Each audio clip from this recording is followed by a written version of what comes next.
Hey. Fuck that hoe, cause she a nat. You ain't the one for me, baby. You ain't got shit I need.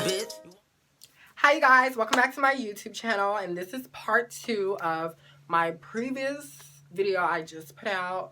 He gave me HIV purposely. So in my previous video, I had you guys look at some messages of what he sent, and I showed you the pictures, etc, etc. But now I'm going to let you guys know the day that I was diagnosed with HIV. So before I let you guys know, I just want to let you guys know I had messages of where this guy was like, you're a fucking fag, I hate you, I'm glad I gave you something, you're sick like me now. And it's always frustrating to actually talk about this because as of now, this guy still walks this earth, not in jail, but walks it even after I went to the police station, and we'll get to that. So this guy, he sends me the picture of him sending it to someone else on his Facebook and saying, I can't help it, I have HIV. And so I read it and I'm just like, so you have HIV? You didn't tell me. And he was just like, I told you. And I'm just like, no, you didn't. I will remember something like that. And no one in their right mind would have sex with someone who actually knows for a fact that they have HIV unprotected. Like, and even if they did do it that way,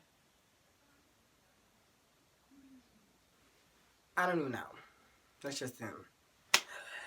So, basically, we get through that. You know, the messages are coming in. They're still flowing in. And it's all types of fags, bitch, da-da-da, you're a liar. And like I said, I'm glad you have it. And, you know, I'm just thinking, like, now I've left Raleigh and everything else. And I've left, you know, everyone behind because I'm back to my life. And this was when I was actually out of a job. So I had plenty of time on my hand to actually go up to Raleigh and stay with them and stuff. And that's the reason why I was. But when he said that, you know, I was like, well, you know, if I have HIV, I'm taking you to jail because you didn't tell me. And it wasn't a threat. It was a promise at the time. So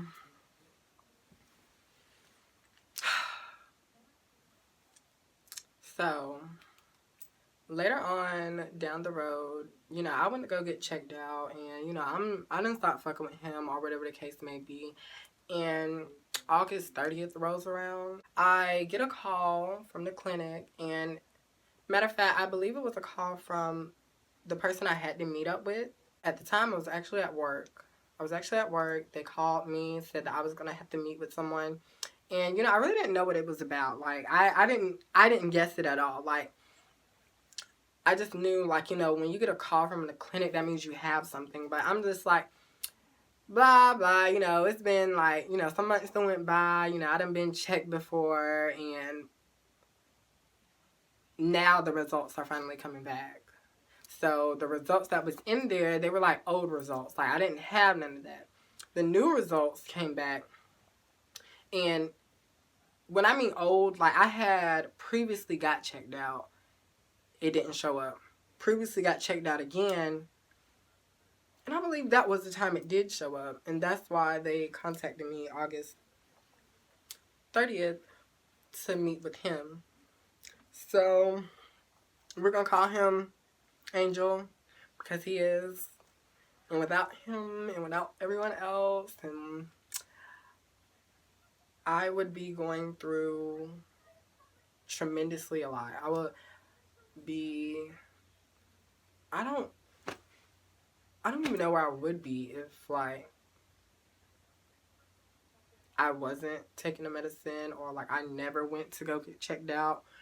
it would have just got worse. I would have got sick. I would have, you know, HIV eventually turns into AIDS. It's two different things.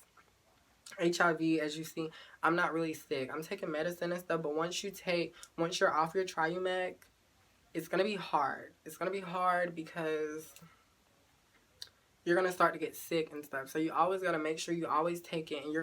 And eventually from HIV comes AIDS. So eventually that's what you're going to get if you don't take the medicine like you're supposed to. So I haven't missed a day yet. But, yeah, so I contact Shine after, you know, the news, and I'm just like, well, you know, where's, you know, fuckboy? Oh, well, he's in jail because, you know, he was trying to fight his baby mama. So he's still crazy. Still crazy. And, you know, I'm just like, well, why he's in jail? Let me go ahead and get this shit done with. But I was working, like, all the time. I was working all the time, and I never really had time to go up there, but I went up there before the day that he got out, and when I went up there, he was actually out before I even could tell them anything. But me going up there, talking to them, I went to my hometown court first, and then I went to his because they told me I couldn't file something like that in my county. Guess it didn't happen in my county. It happened in his.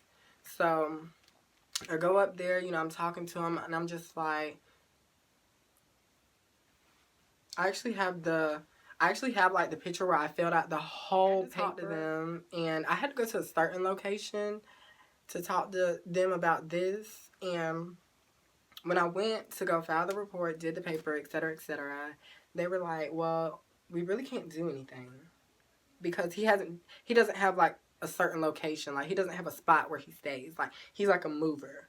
He moves around, and y'all would know this from the first story that he moves around because he's an escort. He's homeless. He has nowhere to go. So being that he didn't have anywhere to go, or being that he was on the road or whatever the case may be, and didn't have a specific location, I knew where he was because he would message my phone like right after he got out, and he would still laugh about it, etc., etc. He sent me a picture of his butt, and like, it was just, you know, very fucked up in my opinion.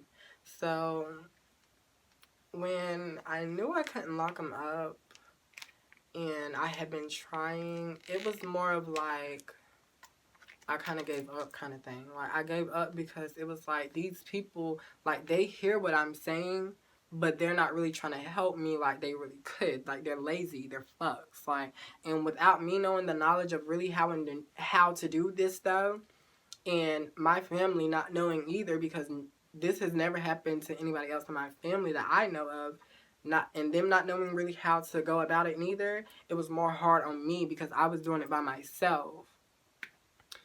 So eventually I ended up like giving up on locking him up, because after they told me that, I was like, well, so you're telling me that I can go, if I don't stay in a, you know, a location no one knows where I stay, I can give people HIV and they can't like put me in jail?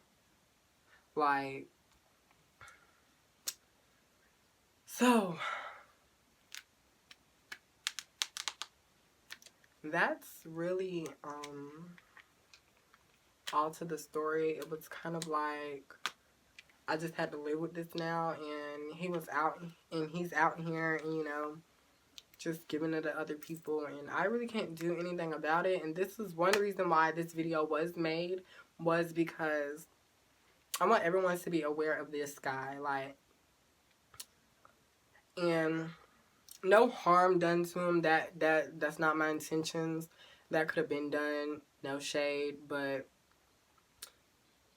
it's just, I would just like everyone to be aware and make sure you always use condoms and just be safe. Like, you don't need to go out here and do like several people and, you know, have sex with everyone, because things like this could happen. And that's really all for my story, and I hope you guys enjoyed it. like I said, I'm doing good as of today.